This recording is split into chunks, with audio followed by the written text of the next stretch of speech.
말씀을 듣기 전에 옆에 계신 성도님들과 잠깐 교제를 갖도록 하겠습니다. 다시 만나 뵈어 반갑습니다. 은혜 많이 받으시기 바랍니다. 인사하시겠습니다.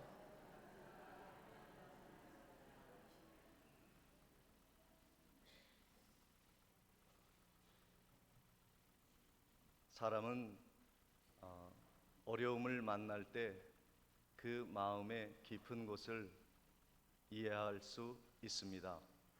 그래서 한 연구가가 사람들을 시험을 하였는데, 그 실험이 어떤 실험이냐면 도저히 풀 수 없는 문제를 만들 때 어떻게 반응을 하는가 하는 실험입니다. 그래서 초등학교 학생들 10살 정도 되는 아이들을 모아놓고 고등학교 학생들이 간신히 풀 수 있는 난해한 문제를 그들 앞에 두었습니다.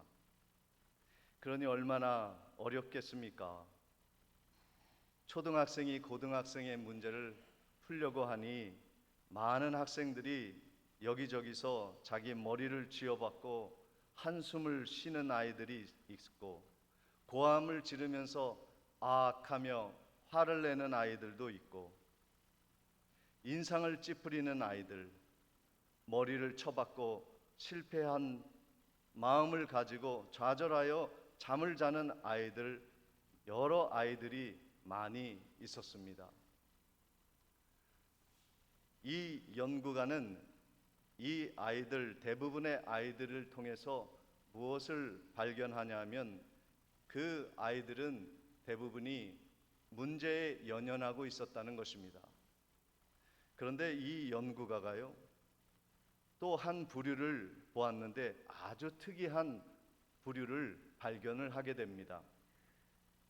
그 아이들은 어떤 아이들이냐면, 문제가 풀리지 않는 것은 똑같아요. 답을 알 수가 없는데 그 아이들은 슬퍼하거나 불만과 짜증 내지 않고 그렇게 말을 한다는 겁니다. 역시 도전은 즐거운 일이야. 그래, 뭔가 이 어려운 문제를 통해 배울 게 있을 거야. 실패는 성공의 어머니라고 했어 라고 말하면서 좌절하지 않는다는 거예요. 비록 문제는 풀지 못하였지만 그것이 자신들의 실패로 인정하지 않았다는 것입니다. 그러한 사람들이 어떤 사람들이냐면, 바로 자기와 문제가 있으면 그 문제에 연연하지 않는 사람이 있다는 거예요. 그러니까 사람은 두 종류가 있다는 겁니다. 나에게 문제가 있을 때 그 문제에 연연해서 살아가는 사람이 있는가 하면, 그 문제를 초월해서 살아가는 사람이 있다. 여러분 어떠십니까? 믿음의 문제도 비슷한 것 같습니다. 믿음의 사람들은요, 내가 풀 수 없는 문제를 만났을 때 절대 포기하지 않습니다. 그것은 하나님이 이미 성경 속에서 이스라엘 백성들을 통해서 벌써 실험이 끝난 상태에 있습니다. 가나안 땅을 정탐하도록 12명을 보냈을 때 대부분의 정탐꾼들은 돌아와서 그들은 그 문제 앞에서 절대로 그 가나안을 정복할 수 없다는 결론을 내렸습니다. 그 거대한 사람들은 장대하여서 그 성벽은 너무 높아서 우리는 그 땅을 정복할 수 없으며 우리는 그들에 비해 메뚜기 떼일 뿐이다라고 그들은 고백하였습니다. 문제에 연연하는 사람들이었습니다. 그런데 여호수아와 갈렙은요, 시각이 달랐습니다. 그들도 똑같은 어려운 환경을 바라보았지만 그들은 우리의 밥이라고 이야기하며 담대하게 하나님을 믿고 나아가자고 제안을 합니다. 여호수아와 갈렙은 믿음의 사람은 문제에 연연하는 사람들이 아니라 그 문제와 상관없이 자신들의 길을 걸어가는 믿음의 사람들인 것입니다. 성경에 그러한 사람들이 수없이 기록되어 있고 그들이 믿음을 지키는 사람들이었습니다. 오늘 하나님은 우리들에게 깊은 마음을 보시기 위하여 고난을 주실 수도 있습니다. 과연 우리는 문제에 연연하는 사람들인가? 아니면 그 문제를 초월하여 하나님의 능력을 의지하는 사람들인가 하는 것입니다.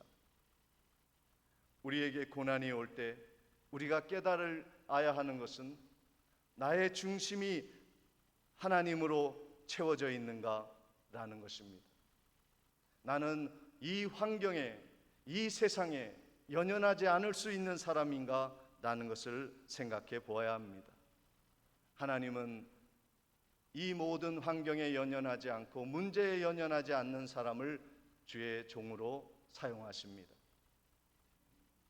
하나님께서 이스라엘 초대왕 사울 왕이 세상에서 타락하고 하나님을 멀리하여 하나님이 버리셨고 새로운 왕 2대 왕을 선택하는 상황 속에 있습니다. 그래서 사무엘을 보내어 왕을 피택할 수 있도록 그를 베들레헴에 보냈습니다.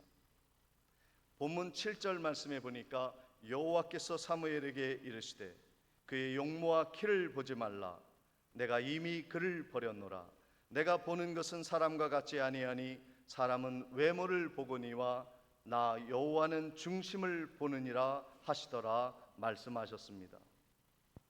사람은 외모를 보고 환경을 바라보고 겉모양을 바라보지만 하나님은 우리의 중심을 보고 계신다고 말씀하십니다.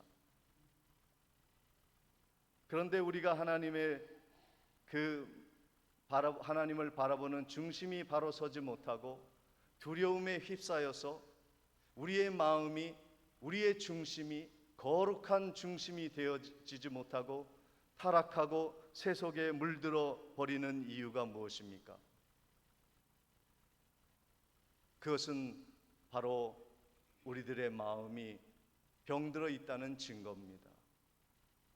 우리 하나님이 보시는 사람의 중심, 어떤 사람의 중심을 보시는가 하면 우리가 마음이 깨끗한 것을 보십니다.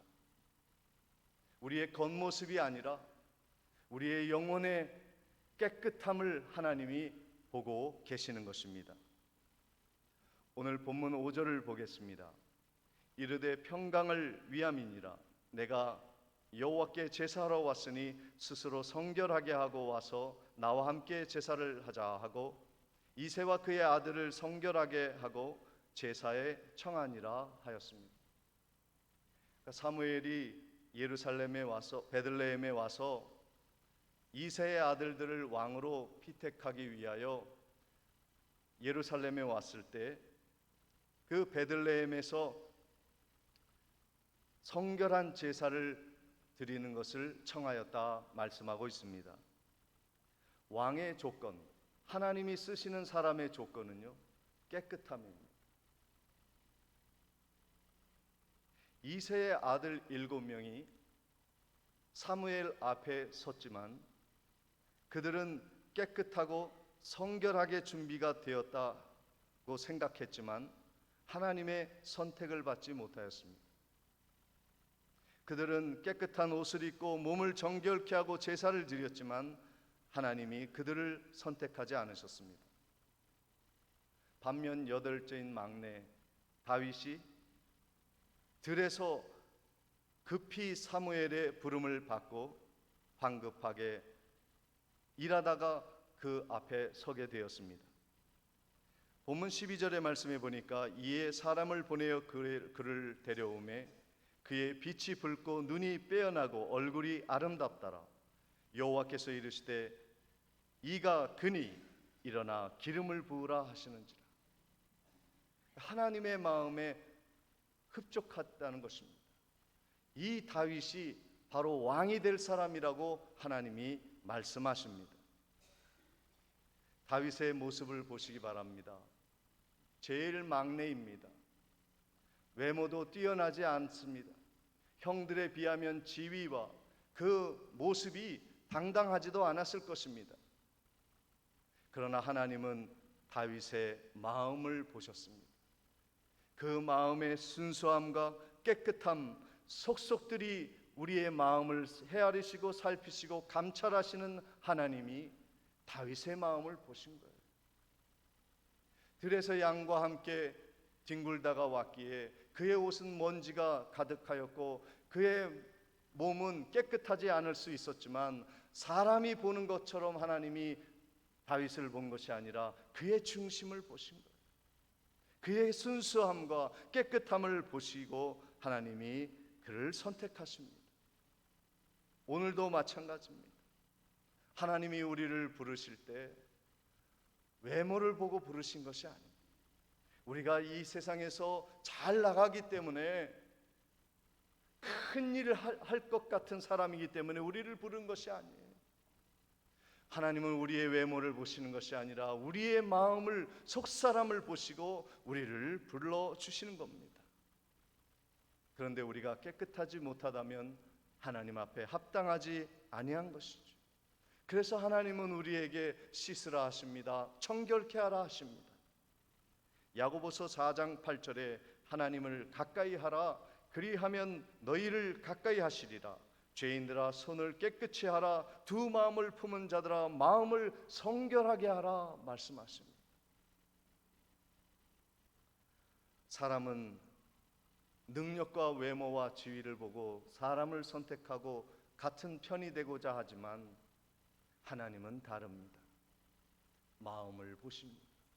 깨끗함을 보시는 것입니다. 성결함을 보시는 것입니다.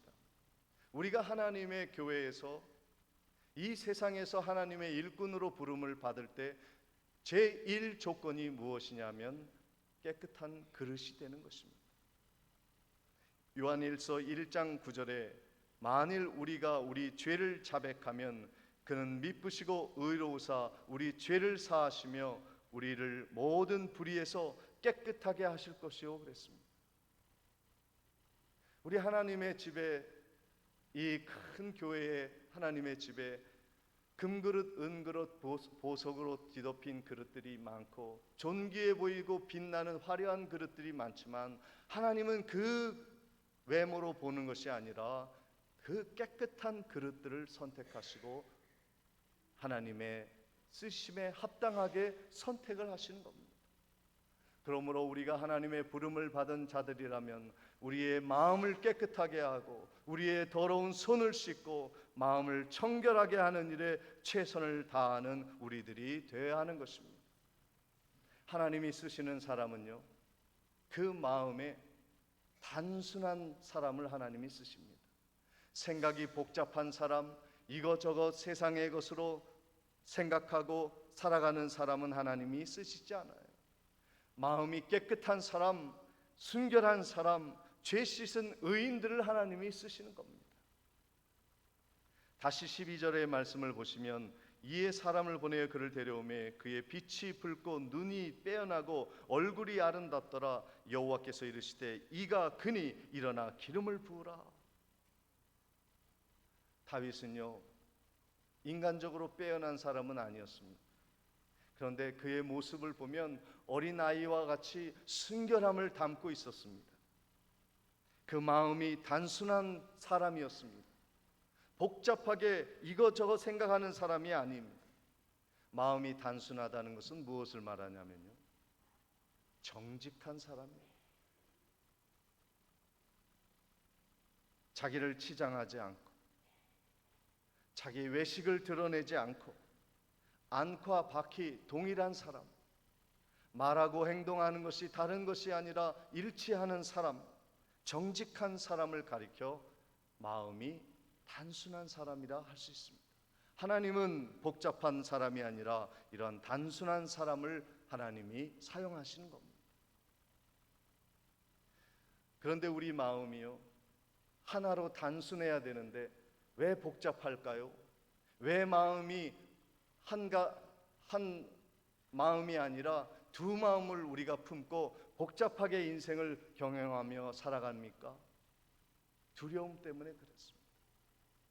마음이 두려우면요, 그 두려워하는 것 때문에 내 마음을 뺏기기 때문에 하나님께 내 마음을 드렸다가도 내 마음이 또 한 마음이 그 두려움에 내 마음을 빼앗기는 겁니다.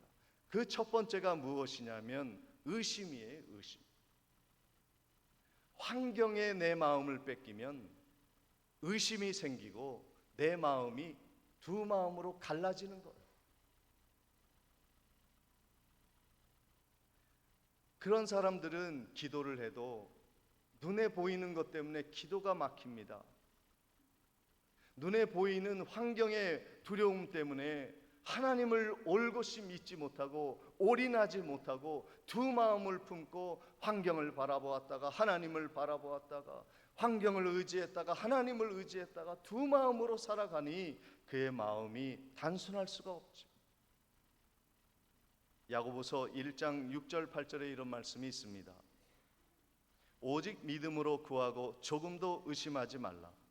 의심하는 자는 마치 바람에 밀려 요동하는 바닷물결 같으니 이러한 사람은 무엇이든지 주께 얻기를 생각하지 말라. 두 마음을 품어 모든 일에 정함이 없는 자로다. 오늘 우리 눈에 어른거리는 환경들이 있죠. 그것이 내 마음을 두렵게 한다면 내 마음은 이미 두 마음인 것입니다. 복잡한 거예요. 하나님이 그 환경을 어떻게 해 주실 수 없다고 생각하는 그 마음이 나를 복잡하게 하는 것이고 단순하게 하지 못하게 하나님의 쓰임을 받지 못하는 것입니다. 사랑하는 성도 여러분, 환경을 바라보지 말고 하나님의 약속의 말씀을 바라보시기를 축원을 드립니다. 이런 말씀이 있어요. 증명이 가능하면 믿음이 불가능하다. 멋있는 말씀인데 좀 난해하죠? 우리 한번 따라해 보겠습니다. 증명이 가능하면 믿음이 불가능하다. 뭘 증명을 하려고 애쓰고 노력하면요 믿지 못합니다. 그러니까 우리는 늘 확실한 증거를 찾으려고 해요. 내 손에 쥐어져야 믿겠다고 우리는 말합니다. 그러나 증명이 가능한 것은요 믿음이 불가능하다는 거예요. 확실한 것을 찾지 마세요. 불확실한 중에서도 믿음을 구하시는 우리의 믿음이 되어야 할 줄 믿습니다. 오늘 환경이 분명하면 믿고 환경이 불확실하면 믿을 수 없다고 말하는 것이 의심이요, 그런 사람은 하나님에게 두 마음을 품었기에 얻을 것으로 여기지 말라 말씀. 오늘 하나님을 확실히 믿고 하나님만 붙들고 믿음으로 나아가 기도의 응답을 받는 성도님들 되시기를 주의 이름으로 축원을 드립니다. 환경을 두려워하지 마세요. 둘째로 우리의 마음에 두려움을 줘서 두 마음이 생기게 하는 것이 무엇이냐면 사람입니다. 사람 무섭습니다. 화성의 연쇄 사건 범인이 잡혔다고 하는데 얼마나 무서운지 몰라요. 근데 사람이 한번 우리의 마음을 빼앗기면요 우리의 마음이 중심을 잃어버려요. 사람의 손에 한번 묶여 놓으면, 상사 직원의 꼼짝 한번 못하게 되면 인생이 불행하게 돼요. 사람을 두려워하지 마시기를 바랍니다. 시편 119편 112절 3절에 이런 말씀이 있습니다. 내가 주의 율례를 영원히 행하려고 내 마음을 기울였나이다. 내가 두 마음을 품는 자들을 미워하고 주의 법을 사랑하나이다. 하나님의 말씀을 포기하고 사람의 말에 좌우지되는 사람은요 다윗이 미워한다 그랬어요. 그리고 두 마음을 품은 자라고 했습니다. 사랑하는 성도 여러분, 하나님만 믿고 하나님의 말씀만 확실히 믿으면 사람이 두렵지 않게 되는 줄 믿습니다. 사무엘도요 실수를 참 많이 했습니다.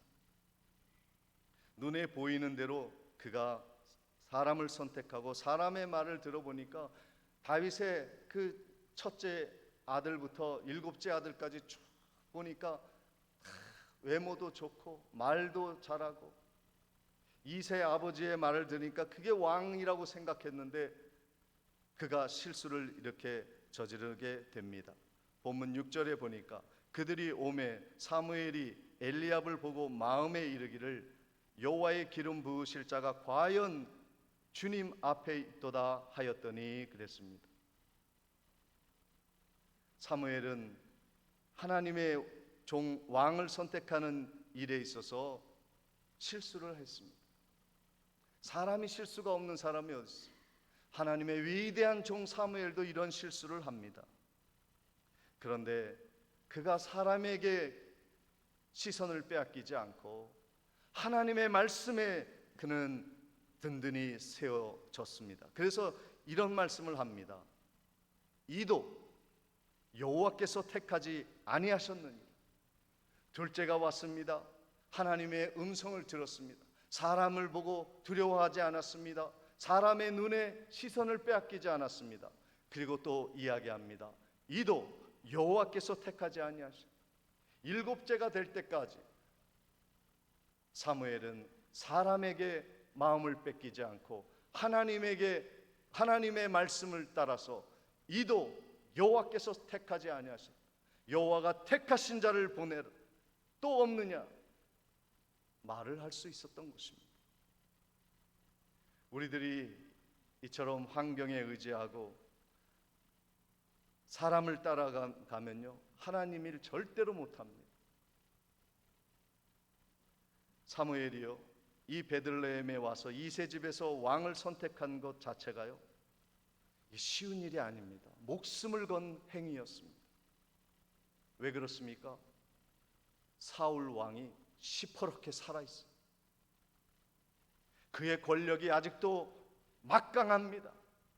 그런데 베들레헴에 와서 왕을 선택한다? 이게 죽을 일입니다. 죽을 일. 그러나 사무엘은 하나님의 음성을 듣고 나아갑니다. 본문 2절에 그런 말씀이 있습니다. 사무엘이 이르되 내가 어찌 갈 수 있겠습니까? 사울이 들으면 나를 죽이리이다 하니 여호와께서 이르시되 너는 암송아지를 끌고 가서 말하기를 내가 여호와께 제사를 드리러 왔다 말하라 라고 말씀하십니다. 하나님이 가라 하는 거예요. 그랬더니 사무엘이요 죽을 수밖에 없는 상황이지만 그 환경을 이기고 사울 왕이라는 사람을 두려워하지 않고 하나님의 말씀을 붙들고 베들레헴에 가서 다윗 왕을 세우는 것입니다. 이것이 단순한 마음입니다. 하나님은 그 중심을 보고 사무엘을 쓰시고 그 중심을 보고 다윗을 선택하시는 거예요. 환경이 두려워서 내 마음을 빼앗기고 사람이 무서워서 덜덜 떨면서 하나님의 말씀을 거역하는 사람은 하나님이 절대로 쓰지 않으세요. 두 마음을 품지 말고 내 마음을 말씀에 굳게 뿌리를 두고 단순한 마음을 가지면 하나님이 그 마음을 보시고 그를 사용하십니다. 마태복음 5장 37절에 오직 너희 말은 옳다 옳다 아니라 아니라 하라. 이에서 지나는 것은 악으로부터 나느니라. 오늘날 우리의 사회 속에서 정말 예를 말하고 아니요 아니요라고 말할 수 있는 사람은 극히 드뭅니다. 서로의 잘못을 알면서도 나의 유익을 위해 두둔하고 편을 들어주고 예라고 말할 때 아니라고 말해야 하는 순간에 우리는 아니라고 말하지 못하는 사람들을 우리 주변에서 많이 보게 되고 우리들도 그런 연약한 존재임을 고백하지 않을 수가 없습니다. 그런데 하나님은 환경이 두렵고 사람을 무서워하여 아니요라는 말을 하지 못하는 사람들을 향하여 악에서부터 나온 것이라 말씀하고 있습니다. 악하다는 거예요. 잘못됐다는 거예요. 오늘 하나님의 말씀 위에 든든히 쓰셔서 예를 예로 아니오를 아니오라고 말할 수 있는 담대한 성도님들 되시기를 주님의 이름으로 축복을 드립니다. 우리 자녀들을 키울 때 우리는 그렇게 하지 않습니까? 아이들이 잘못된 길로 가면 아니다, 가지 마라. 우리는 말아야 하지 않습니까? 아이들이 잘못된 길로 가는데 잘한다, 내버려두는 부모가 어디 있습니까? 그것이 부모입니까? 자식이 잘못됐다면 바른 길로 가라고 두들겨 패서라도, 요즘 때리면 감옥에 갑니다만 그래도 내 자식을 위해서 내가 감옥 가겠다 왜 못합니까? 내 자녀를 위해 아닌 것은 아니라고 말해주는 것이 참 좋은 부모입니다. 우리의 주변의 사람들에게 하나님의 말씀에 비추어 아니라고 생각하면 아니라고 말할 수 있는 결단과 용기와 힘을 갖는 은혜가 있으시기를 바랍니다. 마지막으로 우리의 마음을 두 갈래로 찢어 놓는 것이 무엇이냐면 물질입니다. 물질은 우리를 두렵게 합니다.